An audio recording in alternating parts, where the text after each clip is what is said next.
Duel Review is brought to you by SpiderWolf.com. Hey guys, welcome to Duel Review. We got a great week, starting off with Black Hole, followed by this year's console wars, and then for our focal point, New Girl. That's right. Our animation this week is Young Justice, and our movie is Tucker, the Man and His Dream. I'm RJ. I'm Nick. Let's get to it.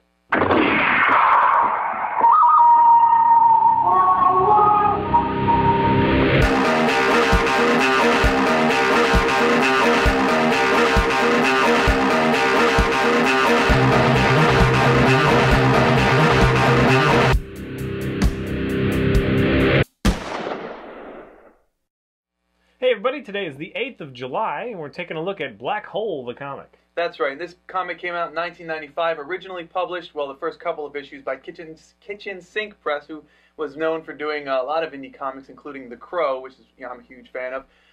But then later on, it went to was it Fantagraphic, I think it was. There's also complete compendiums done by some other company, but they had chopped off some of the main images that kind of were important. But basically, this story was created and written and illustrated by Charles Burns, who also did the OK Cola campaign for Coca-Cola back. It was OK Soda, I should say, for Coca-Cola back in the day. And they had the cans. And if you read the comic, you'll see a similar art. So those portrait pictures that he does, you'll see something like that on the cans. Not that really has anything to do with this, but just to tell you what he's done. But this is a very interesting story. So talking about plot, it's set in 1970s. And basically, there's this sexually transmitted disease going around that causes all sorts of weird mutations in people. Like some of them have tails, or their skin falls off, or their just face is really mangled. And distortion and boils. Yeah. So this comic was all about metaphors and being that, that teenager, the confusion, the sexual tension, all that stuff. There was just so much going on in that comic, even though the plot was fairly minimal, although there was that bit at the end there where they were in that house, and I don't want to say too much, but that got a little out of control. So what did you think about it? Well, it's also local to Seattle, which is kind of fun. That's true. They're taking the ferry to Bremerton. I'm like, hey, I know Bremerton, kind of thing, and they've got evergreens everywhere, and it's like, it does kind of fit, and it's raining, it's a big deal with the rain every once in a while. The comic was interesting. I definitely think, you kind of warned me, because I'm not really a big fan of, random penises and whatnot, and I do think that there were definitely unnecessary in a lot of parts, but thinking about the time period, they were really trying to, shock people and get attention, I think. And I think that it's actually kind of a fairly interesting take on the whole, sex was scary because VD was huge and, you didn't know what you were going to get. And that kind of thing where, everybody smokes pot. That's another thing that, I grew up around it, but I never really partook. Yeah, so that was kind of a disconnect for me a little bit, but I understand, And I just think it was, an interesting.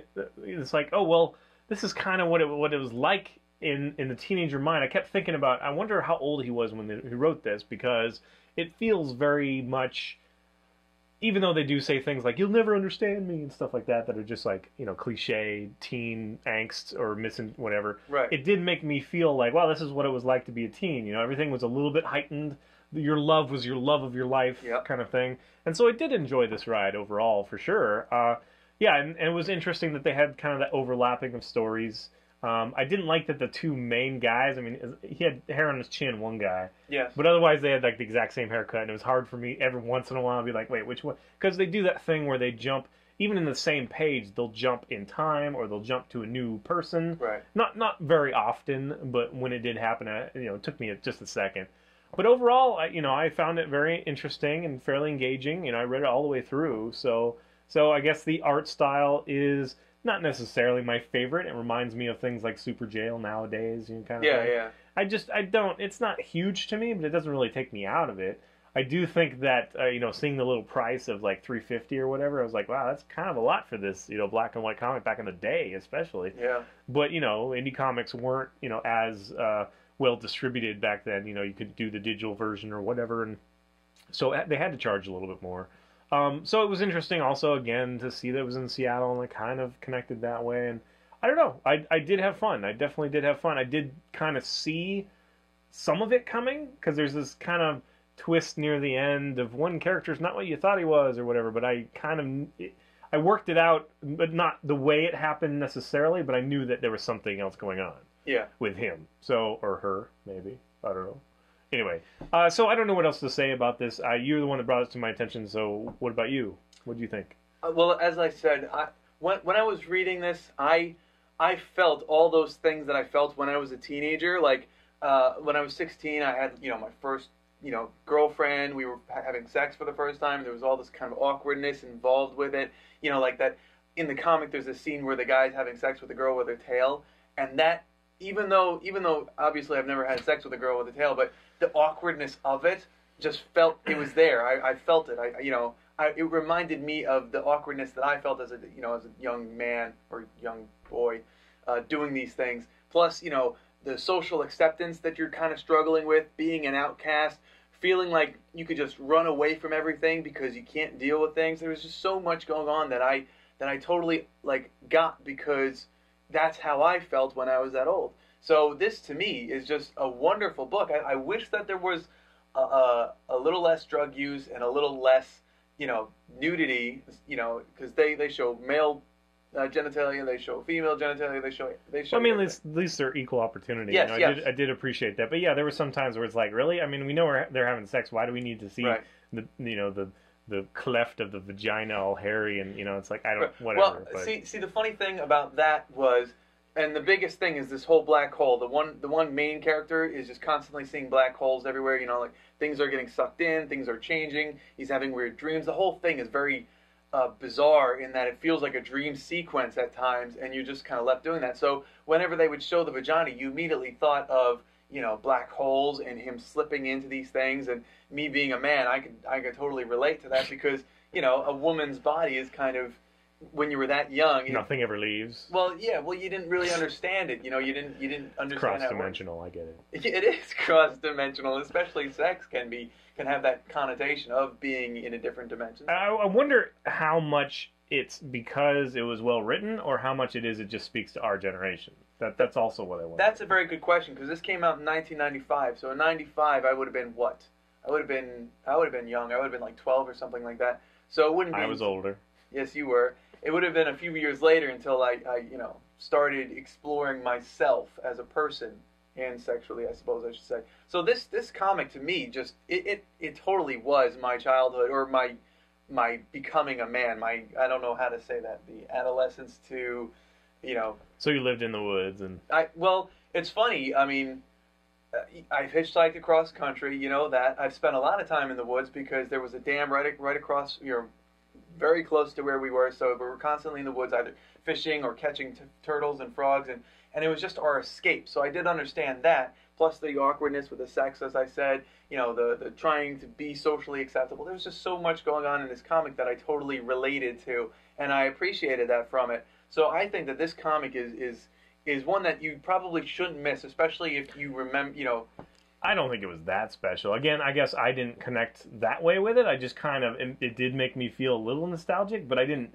really relate to any of the characters in a direct way, because I don't know. I wasn't that kid. I wasn't doing drugs and sleeping around. I wasn't that kid. Neither was I. I still, but this really, I don't know. It just grabbed me as this was my childhood. Take away all the, because I had friends who were doing drugs, so that I can relate that way. Yeah, I can relate that as well, because I had friends that were very heavy. Yeah, and again, just that beginning of having sex and the fears of it and all that other stuff. There was just so much going on.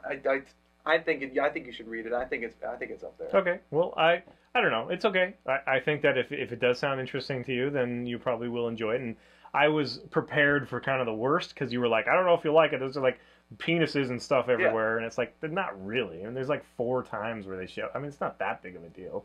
Yeah, but then there's the drug use and yeah, I mean, it is kind of a lot for that, but whatever. I mean, we're kind of used to it this day and age. It's kind of everywhere. Although there was kind of that morality a little bit, well, this was and the kind of the fear of, if I sleep with one that's infected, then I'll get infected too, kind of thing. Right. So there is kind of that level that I appreciate, and it's almost like you shouldn't do this, because if you do, you're gonna be like when he took drugs, went a little too far, kind of thing as well. Yeah. So I can appreciate that kind of cautionary aspect to it, but again, just having it present in the story and as such a non-issue. See, I didn't see it as a non-issue. I think the entire book was about drugs and sex. And... Well, that's what I'm saying.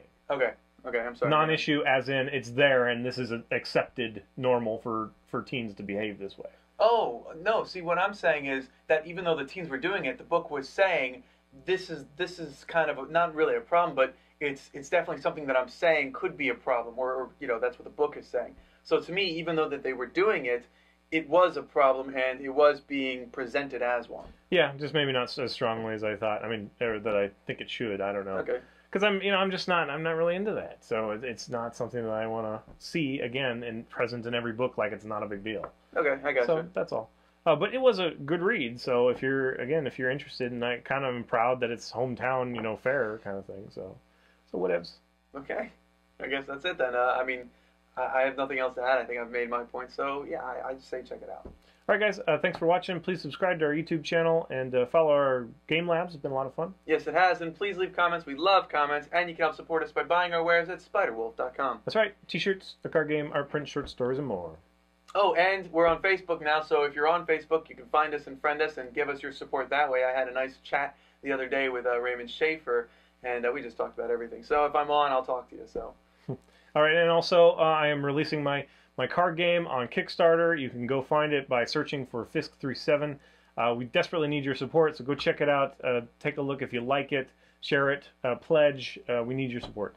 And also, I am blogging fisk37.tumblr.com. I'm blogging throughout the Kickstarter campaign and probably beyond, releasing character sheets and updates and blogging as characters and just a lot of fun stuff. So go check that out and tell me what you think. Share it and support us that way. All right, guys. See you next time. No. Okay, I have a chance anyway. Eyes are still focused. Up next, our thoughts on the PS4 and Xbox One. Hey guys, welcome to Duel Review. We got a great week, starting off with Black Hole, followed by this year's console wars, and then for our focal point, New Girl. That's right, our animation this week is Young Justice, and our movie is Tucker. Fucking tagline that I would never remember. The Man in His Dream. The Man and His Dream. That is a horrible tagline. Hey guys, welcome to Duel Review. We got a great week for you. So all I ask, just try to tone it down when you're like, yes! But yes, you can celebrate if you want, you always make me feel like a fool. And for those of you who noticed, I did shave, and I'm very upset about it. I told a friend that if I found fake mustaches, I would wear them, but I'm sorry, Bo, I couldn't find them. So. He's hideous. I am. I'm a chill.